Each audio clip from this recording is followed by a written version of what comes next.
Hello students, कैसे हैं आप? Very good, sound and healthy. Okay students, अभी इसके प्रीवियस क्लास में हम लोगों ने डिस्कस किया था अपथ्रस्ट क्या है, फ्लूइड प्रेशर क्या है, अपथ्रस्ट फोर्स किन किस किन फैक्टर्स पर डिपेंड करता है और फ्लूइड के प्रेशर सॉलिड के प्रेशर में क्या डिफरेंस है। ओके, अब हम डिस्कस करेंगे कि फ्लूइड के प्रेशर का फॉर्मूला क्या होता है, फ्लूइड का प्रेशर किन किन बातों पर डिपेंड्स करता है, किन फैक्टर्स पर डिपेंड करता है। फिर हम डिस्कस करेंगे कॉज ऑफ अपथ्रस्ट क्या है, अपथ्रस्ट का रीजन क्या है, कोई भी फ्लूइड किसी ऑब्जेक्ट पर अपथ्रस्ट फोर्स क्यों एग्जर्ट करता है, उसका रीजन क्या है, उसका काज है क्या है, हम इसका डिस्कस करेंगे। तो अब हम डिस्कस करेंगे, फर्स्ट पॉइंट ये डिस्कस करेंगे कि किसी फ्लूइड के प्रेशर का फॉर्मूला क्या होता है, वो किन किन फैक्टर से डिपेंड करता है। फिर हम डिस्कस करेंगे कि काज ऑफ अपथ्रस्ट क्या है, अपथ्रस्ट एग्जर्ट होने का कारण क्या है, उसका रीजन हम डिस्कस करेंगे। उसके बाद नेक्स्ट क्लास में हम डिस्कस करेंगे कोई ऑब्जेक्ट क्यों फ्लोट करती है, कब वो सिंक कर जाती है, क्यों सिंक कर जाती है, क्यों फ्लोट करती है। उसके बाद हम डिस्कस करेंगे आर्किमिडीज प्रिंसिपल क्या है। उसके बाद हम डिस्कस करेंगे उसके यूजेज क्या है।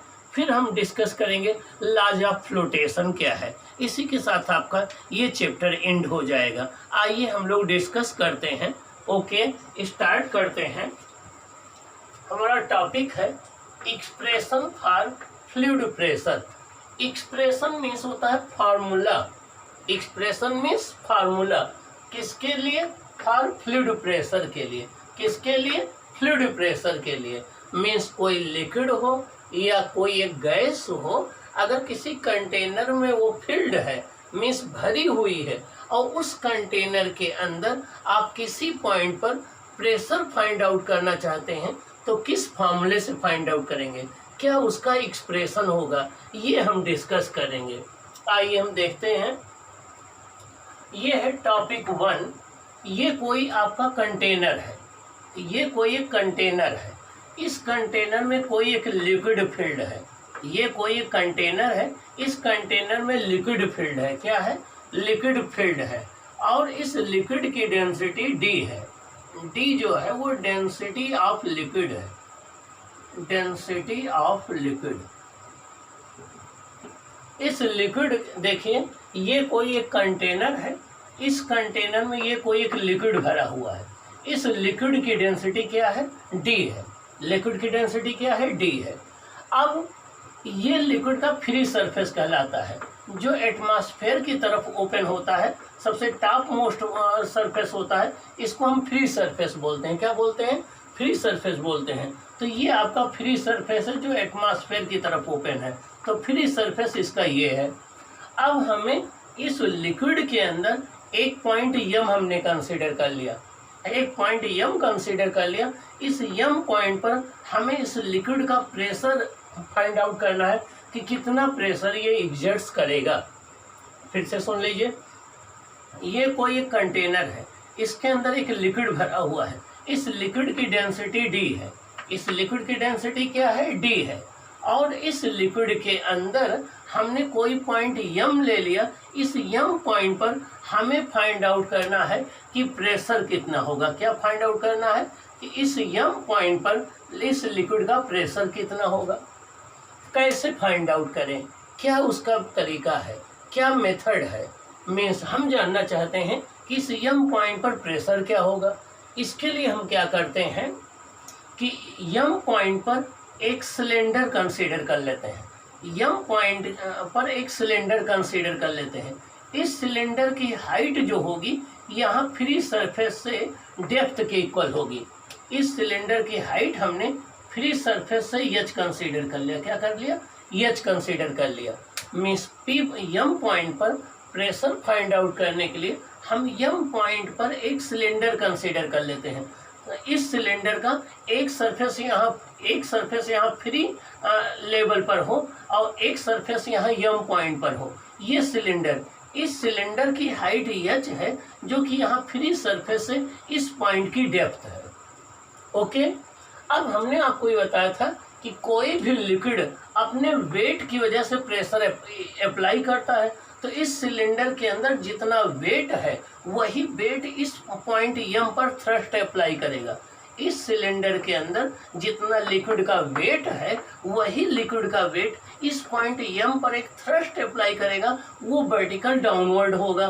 तो अगर हम इस सिलेंडर के अंदर कितना लिक्विड है उसका वेट हम पता कर लें तो हमें ये पता लग जाएगा कि m पॉइंट पर कितना थ्रस्ट अप्लाई हो रहा इस लिक्विड के द्वारा। आइए हम पता करते हैं। इस सिलेंडर को हमने फिर से ड्रा कर दिया। h इसकी हाइट है, a इसका एरिया ऑफ बेस है और m ये पॉइंट है। h इसकी हाइट है, a एरिया ऑफ बेस है, m ये पॉइंट है जहां पर आपको प्रेशर फाइंड आउट करना था। ये एक सिलेंडर है।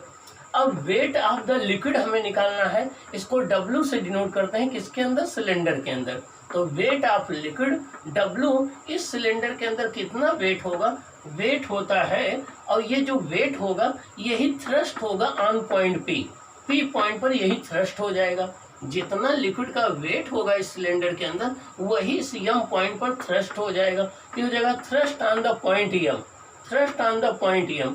अब वेट होता है W equal to mg, weight W equal to होता है mg। m क्या है, मास ऑफ लिक्विड है जो इस सिलेंडर के अंदर है।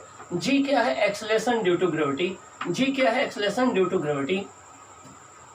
अब मास इक्वल टू क्या होता है, density into volume. Density equal to होता है मास अपॉन वॉल्यूम, तो mass equal to density into volume. Density किसकी है, लिक्विड की। वॉल्यूम कितना है, किसका है, लिक्विड का। तो हो जाएगा डेंसिटी इंटू वॉल्यूम। तो वेट हो जाएगा लिक्विड का डेंसिटी इंटू वॉल्यूम इंटू जी, डेंसिटी इंटू वॉल्यूम इंटू जी, ये हो जाएगा। अब वेट जो हो जाएगा, वॉल्यूम होता है, वॉल्यूम ऑफ सिलेंडर होता है area of base into height. Volume of cylinder होता है area of base into height. Volume of cylinder होता है area of base into height. तो एरिया ऑफ बेस ही हो गया, हाइट ही हो गया, तो वॉल्यूम हो जाएगा a इंटू एच। तो यहाँ पर हमने वॉल्यूम के प्लेस पर a इंटू एच कर दिया, तो वेट हो जाएगा DAHG। क्या हो जाएगा, DAHG। D क्या है, डेंसिटी है लिक्विड की, A क्या है, एरिया ऑफ क्रॉस सेक्शन है, H क्या है, हाइट है यहाँ से फ्री सरफेस से, लिक्विड के फ्री सरफेस से हाइट है जिस पॉइंट पर आप प्रेशर फाइंड आउट करना चाहते हैं। G क्या है, एक्सेलरेशन ड्यू टू ग्रेविटी है। अब देखिए प्रेशर कैसे निकालेंगे। m पॉइंट पर जो प्रेशर हो जाएगा, प्रेशर एट पॉइंट m, किस पॉइंट पर, pressure at point m in fluid equal to weight of liquid upon area of point. तो P इक्वल टू होता है F अपॉन A। तो वेट कितना हो जाएगा, DAHG। क्या हो जाएगा, DAHG upon area of cross section कितना है, area of cross section A है, A से A कैंसिल हो जाएगा। तो P इक्वल टू क्या हो जाएगा, HDG। P इक्वल टू क्या हो जाएगा, HDG। P इक्वल टू क्या हो जाएगा, HDG। H क्या है, यहाँ लिक्विड के फ्री सरफेस से उस पॉइंट की डेप्थ है जहां आपको प्रेशर निकालना है। H क्या है, लिक्विड के फ्री पॉइंट से उस पॉइंट की डेप्थ है जहां आपको प्रेशर फाइंड आउट करना है। D क्या है, डेंसिटी ऑफ द लिक्विड है, D क्या है, डेंसिटी ऑफ द लिक्विड है। G क्या है, एक्सेलरेशन ड्यू टू ग्रेविटी है, एक्सेलरेशन ड्यू टू ग्रेविटी है। अब ये आ गया फॉर्मूला लिक्विड के प्रेशर का, ये आपका फॉर्मूला आ गया लिक्विड के प्रेशर का। अब चलो देखें ये प्रेशर किन पॉइंट्स पर डिपेंड कर रहा है। एक तो H पर डिपेंड कर रहा है। H क्या है, जिस पॉइंट पर आप प्रेशर फाइंड आउट करना चाहते हैं उस पॉइंट की फ्री सरफेस से डेप्थ है। जिस पॉइंट पर आप प्रेशर फाइंड आउट करना चाहते हैं उस पॉइंट की फ्री सरफेस से डेप्थ है। D क्या है, डेंसिटी ऑफ द लिक्विड है। G क्या है, एक्सेलरेशन ड्यू टू ग्रेविटी है। अब देखें P इक्वल टू HDG में P प्रोपोर्शनल किसके है, H के। अगर डेप्थ ज़्यादा होगी तो प्रेशर ज़्यादा होगा, अगर डेप्थ कम होगी तो प्रेशर कम होगा, अगर डेप्थ ज़्यादा होगी तो प्रेशर ज़्यादा होगा। मीन्स फ्री सरफेस से आप ज़्यादा गहराई पे पॉइंट लेंगे तो प्रेशर उस पर ज़्यादा होगा, फ्री सरफेस से कम डेप्थ पर लेंगे तो वहाँ पर प्रेशर कम होगा। इसका मतलब ये हो गया कि किसी भी लिक्विड का प्रेशर जिस पॉइंट पर आप फाइंड आउट कर रहे हैं उस पॉइंट की फ्री सरफेस से डेप्थ पर डिपेंड करता है। अगर वो ज़्यादा डेप्थ में पॉइंट होगा तो ज़्यादा प्रेशर होगा, कम डेप्थ में होगा तो कम प्रेशर होगा। दूसरा डेंसिटी पर डिपेंड करता है। अगर लिक्विड की डेंसिटी ज़्यादा है तो प्रेशर ज़्यादा होगा, लिक्विड की डेंसिटी कम है तो प्रेशर कम होगा। थर्ड वो जी पर डिपेंड करता है। एक्सेलरेशन ड्यू टू ग्रेविटी वहाँ पर ग्रेटर है तो प्रेशर ज़्यादा होगा, acceleration due to gravity value कम है तो प्रेशर कम होगा। ओके, अब इससे क्या कंक्लूजन निकला? दस pressure of a liquid increases with depth from the free surface. जैसे जैसे हम फ्री सरफेस से नीचे जाते हैं वैसे वैसे लिक्विड का प्रेशर क्या होता है? इंक्रीज करता जाता है। क्या करता जाता है? इंक्रीज करता जाता है। अब चलो देखें कि हमारे आसपास जो एयर है जिसको आप एटमॉस्फेयर कहते हैं वो हम पर कितना प्रेशर अप्लाई कर रही है। मीन्स 1 एटमॉस्फेरिक प्रेशर की वैल्यू कितनी होती है। हमारे आसपास जो एयर है वो हम पर प्रेशर एग्जर्ट कर रही है, उसे एटमॉस्फेरिक प्रेशर कहते हैं। अब देखें कि 1 एटमॉस्फेरिक प्रेशर की वैल्यू कितनी होती है। देखिए PATM, P मतलब प्रेशर, ATM मतलब एटमॉस्फेरिक प्रेशर। एटमॉस्फेरिक प्रेशर ये होता है 76 सेंटीमीटर ऑफ मरकरी कॉलम। क्या? मरकरी का 76 मीटर हाइट का आप लिक्विड ले लीजिए तो उसका जो प्रेशर होगा वही 1 ATM के इक्वल हो जाएगा। तो ये होता है P equal to HdG। H ले लिया 76 सेंटीमीटर है तो इसको मीटर में कन्वर्ट कर लो। सेंटीमीटर को मीटर में कन्वर्ट करने के लिए 10⁻⁻² से मल्टीप्लाई कर देते हैं। और मरकरी की डेंसिटी होती है 13.6। मरकरी की डेंसिटी होती है 13.6। मरकरी की डेंसिटी होती है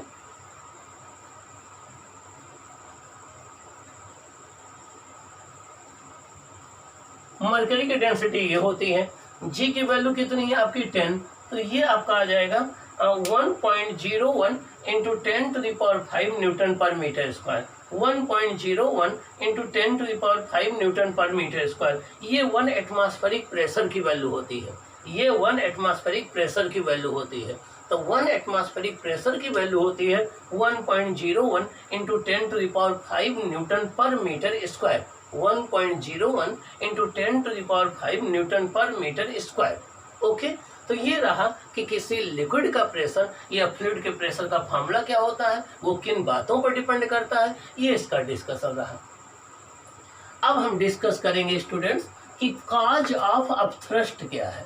मीन्स जब भी हम किसी बॉडी को किसी लिक्विड में पार्शियली या कंप्लीटली इमर्ज करते हैं, पार्शियली या कंप्लीटली इमर्ज करते हैं तो उस पर एक अपथ्रस्ट फोर्स लगता है और ये अपथ्रस्ट फोर्स अपवर्ड डायरेक्शन में एक्ट करता है, वर्टिकली अपवर्ड एक्ट करता है। इसी फोर्स की वजह से वो बॉडी लाइटर हो जाती है। अब हम देखेंगे कि अपथ्रस्ट फोर्स का काज क्या है, कारण क्या है, क्यों एग्जर्ट होता है। आइए हम डिस्कस करते हैं क्या है इसका काज। ये कोई एक सॉलिड बॉडी है, ये कोई एक सॉलिड बॉडी है, इसका सरफेस एरिया A है, ये भी सरफेस एरिया A है, ये भी सरफेस एरिया A है। ये कोई एक क्यूब है, सॉलिड क्यूब है। ये कोई एक लिक्विड है, ये कोई एक लिक्विड है। इस लिक्विड में हमने इस क्यूब को इमर्ज्ड कर दिया, इस क्यूब को हमने इस लिक्विड में इमर्ज्ड कर दिया। अब देखिए इस क्यूब के दो सरफेस हैं, एक ये टॉप वाला सरफेस है, एक ये बॉटम वाला सरफेस है। एक ये टॉप का सरफेस है, एक बॉटम का सरफेस है। इस टॉप वाले सरफेस के ऊपर जितना लिक्विड होगा, इस टॉप वाले सरफेस के ऊपर जितना लिक्विड होगा, ये इस पर नीचे की ओर प्रेशर एक्सर्ट कर रहा होगा। इस बॉटम वाले सरफेस के नीचे जितना लिक्विड होगा, ये इस पर ऊपर की ओर प्रेशर एक्सर्ट कर रहा होगा। मीन्स इस टॉप वाले सरफेस के ऊपर जितना लिक्विड भरा हुआ है, ये इस पर प्रेशर डाउनवर्ड अप्लाई कर रहा होगा। और इस बॉटम वाले सरफेस के नीचे जितना लिक्विड है, ये इस पर प्रेशर अपवर्ड अप्लाई कर रहा होगा। देखिए इस वाले सरफेस की हाइट H1 है, यहाँ से इस वाले सरफेस की हाइट H2 है। मीन्स जो बॉटम वाला सरफेस है इसकी हाइट क्या है, H2 है, और टॉप वाले सरफेस की हाइट क्या है, H1 है। क्या है, H1 है। अब आप देखिए P इक्वल टू होता है HdG, P इक्वल टू होता है HdG, तो P1 इक्वल टू हो जाएगा H1dG। ये P1 प्रेशर कहाँ है, टॉप वाले सरफेस पर। अब बॉटम वाले सरफेस प्रेशर क्या हो जाएगा, P2 इक्वल टू H2dG। ये हाइट कितनी है, H2 है, H2dG हो जाएगा। अब आप देखिए H2 की वैल्यू H1 से ज़्यादा है ना, ये डेप्थ ज़्यादा है ना, तो यहाँ पर प्रेशर ज़्यादा होगा, यहाँ पर प्रेशर कम होगा। तो H2 ग्रेटर है H1 से, तो P2 ग्रेटर देन P1 होगा। मीन्स H2 की वैल्यू H1 से ज़्यादा है तो P2 प्रेशर P1 से ज़्यादा होगा। तो अब P2 प्रेशर ज़्यादा होगा। मीन्स यहाँ पर जो प्रेशर होगा लिक्विड का ऊपर की ओर वो ज़्यादा होगा, यहाँ पर जो लिक्विड का प्रेशर होगा वो कम होगा। अब हमें पता है pressure equal to the force upon area, तो force equal to pressure into area. तो यहाँ पर कितना फोर्स लगेगा, F1 equal to P1 into ए, और यहाँ पर कितना फोर्स लगेगा, F2 equal to P2 into ए। अब देखिए ये P1 ए है, ये P2 ए है, ये दोनों में सेम है, लेकिन P2 ग्रेटर है P1 से, तो F2 ग्रेटर होगा F1 से। क्या F2 ग्रेटर होगा F1 से? F2 किधर लगेगा, ऊपर की ओर लगेगा। देखिए F2 यहाँ पर किधर लगेगा, ऊपर की ओर लगेगा। F2 होगा ऊपर की ओर, F1 किधर होगा, नीचे की ओर। F2 ऊपर की ओर होगा, F1 नीचे की ओर होगा। F2 ज़्यादा है F1 से, देखिए F2 जो होगा वो ऊपर की ओर होगा, F1 नीचे की ओर होगा। F2 ग्रेटर है F1 से, तो देखिए नेट फोर्स कितना आ जाएगा, नेट फोर्स हो जाएगा ज़्यादा वाला फोर्स माइनस कम वाला फोर्स, तो F2 माइनस F1। अब ये फोर्स ग्रेटर है, ये स्मॉलर है, तो नेट फोर्स किधर होगा, अपवर्ड होगा। नेट फोर्स किधर होगा, अपवर्ड होगा। ये हो जाएगा F2 माइनस F1। F2 की वैल्यू कितनी है, P2 इंटू ए है। F1 की वैल्यू कितनी है, P1 इंटू ए है। ए कॉमन ले लीजिए, तो P2 माइनस P1 इंटू ए, P2 माइनस P1 इंटू ए। ए क्या है, एरिया ऑफ क्रॉस सेक्शन। ए क्या है, एरिया ऑफ क्रॉस सेक्शन। अब नेट फोर्स देखिए, तो ये अब थ्रस्ट फोर्स जो हो जाएगा, ये नेट फोर्स जो है F2 minus F1 equal to P2 minus P1 into A. ये किधर लगेगा, अपवर्ड लगेगा। क्या लगेगा, अपवर्ड लगेगा। यही जो नेट अपवर्ड फोर्स है, इसी को हम अब थ्रस्ट फोर्स कहते हैं। क्या कहते हैं, अब थ्रस्ट फोर्स कहते हैं। तो यही जो नेट अपवर्ड फोर्स है, इसी को हम अब थ्रस्ट फोर्स बोलते हैं। इसका मतलब ये हो गया कि जब कोई बॉडी किसी लिक्विड में पार्शियली या कंप्लीटली इमर्ज्ड की जाती है, तो उस पर अपथ्रस्ट का रीजन होता है प्रेशर डिफरेंस। क्या होता है, प्रेशर डिफरेंस। लोअर वाले बॉटम पर प्रेशर ज़्यादा होता है, अपर वाले बॉटम पर प्रेशर कम होता है। ये प्रेशर डिफरेंस उस बॉडी को ऊपर की ओर जो है राइज करता है, अपवर्ड एक फोर्स लगाता है, उसी को हम अपथ्रस्ट कहते हैं। तो देखिए, the upthrust on an object due to a liquid arises due to pressure difference between the lower and the upper surface of the object immersed in a liquid। मतलब क्या हुआ, जब किसी ऑब्जेक्ट को किसी लिक्विड में हम इमर्ज करते हैं, डुबाते हैं, तो ऊपर जो सरफेस है, नीचे जो सरफेस है, इन दोनों पर जो प्रेशर अप्लाई हो रहा है, इस प्रेशर में डिफरेंस की वजह से यहाँ का प्रेशर ज़्यादा होता है, यहाँ का प्रेशर कम होता है, तो नेट प्रेशर अपवर्ड होता है, तो ये बॉडी अपवर्ड जाती है। और यही जो अपवर्ड फोर्स है, इसी को हम अपथ्रस्ट बोलते हैं। तो जब भी कोई बॉडी किसी लिक्विड में इमर्ज की जाती है, तो उसके टॉप सरफेस और बॉटम सरफेस के बीच में, मीन्स मान लीजिए आपकी कोई बॉडी ये है, अब टॉप सरफेस इस पर, इसके ऊपर जितना लिक्विड होगा वो नीचे की ओर फोर्स अप्लाई करेगा, इसके नीचे जितना लिक्विड होगा वो ऊपर की ओर फोर्स लगाएगा। ये फोर्स ज़्यादा होता है, ये फोर्स कम होता है, तो नेट फोर्स नीचे से ऊपर की ओर अप्लाई होगा, वही अपथ्रस्ट फोर्स कहलाएगा। तो अपथ्रस्ट फोर्स का कारण ये होता है, अपथ्रस्ट फोर्स का काज ये होता है प्रेशर डिफरेंस। क्या होता है, प्रेशर डिफरेंस। किनके बीच में, अपर, लोअर और अपर सरफेस के बीच में। किधर, लोअर और अपर सरफेस के बीच का जो प्रेशर डिफरेंस होता है, यही आपके अपथ्रस्ट का काज होता है, यही अपथ्रस्ट का काज होता है। ठीक ना। तो ये रहा अपथ्रस्ट का रीजन क्या है, अपथ्रस्ट फोर्स। हाँ, अपथ्रस्ट फोर्स मैंने आपको बताया था कि किन फैक्टर्स पर डिपेंड करता है। अपथ्रस्ट फोर्स 3 फैक्टर्स पर डिपेंड करता है। अगर हम अपथ्रस्ट फोर्स की बात करें कि अपथ्रस्ट फोर्स किन फैक्टर्स पर डिपेंड करता है, तो आइए हम अपथ्रस्ट फोर्स देखते हैं किन फैक्टर्स पर डिपेंड करता है। तो अपथ्रस्ट फोर्स आपका जो डिपेंड करेगा, तो देखिए अपथ्रस्ट फोर्स जो डिपेंड करता है, अपथ्रस्ट फोर्स जो डिपेंड करता है, वो एक तो volume of the emerged volume of the body पर डिपेंड करता है, एक डेंसिटी ऑफ द लिक्विड पर डिपेंड करता है, एक जी पर डिपेंड करता है।